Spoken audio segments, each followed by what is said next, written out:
Hi, I'm Danny Ecker with your Chicago Business Today Midday Report. Power providers in the Chicago area are continuing to deal with rock-bottom wholesale prices, which are doing a number on their earnings. This week, Exelon's stock price took a 9% hit when CEO Crain told analysts it would have to consider cutting its dividends soon if prices don't improve. Now, the parent company of Midwest Generation, which owns 4 coal-fired power plants that serve northern Illinois, is on the verge of bankruptcy, having already shuttered its Fisk and Crawford plants in Chicago. Both cases underscore two big trends: the rise of natural gas as a cheap fuel of choice and decline of coal, which used to account for half of Chicago's power consumption. Here with more on the topic is our Steve Daniels. Steve, first this Midwest Gen news from late yesterday. Their parent company looking to restructure here. What led up to this, and how might it affect consumers?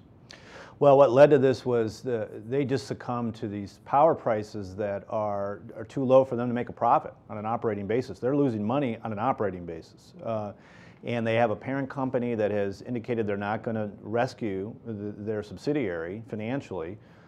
So they've got a lot of debt, and they've got some payments they have to make to bondholders soon. So bankruptcy is fairly imminent. They're in discussions with their bondholders, so that could keep them out of bankruptcy, but there's going to be a restructuring either way. Right. In the meantime, you've got Exelon maybe pushing back, delaying some of its power plant capacity projects.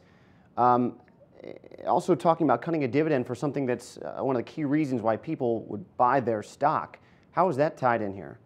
Well, that is as much an indicator of the stress as certainly the bankruptcy news for Midwest Generation. That dividend has been sacrosanct up until now. And the fact that they were considering it or would have to in 6 months' time if things didn't improve sent the stock down 9% in a day and a half. And the stock was already at very low levels. So this is just a sector that is under intense stress at the moment, with not a lot of reasons for optimism in any kind of reasonable time frame, because natural gas prices are key to why power prices are so low.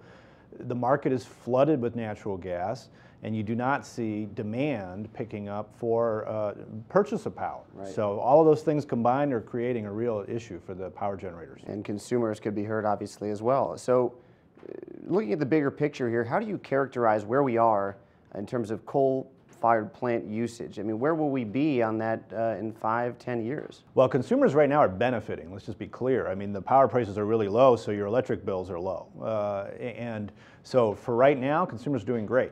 But if these coal plants are shut down, or some of them do, and I think that it's reasonable to assume that a fair number will, then you're going to see supply and demand come more into balance in this market. That will raise electric prices and will raise people's electric bills. So this could be a short-term benefit for consumers. Okay, Steve, good stuff. Thanks for the time. Sure.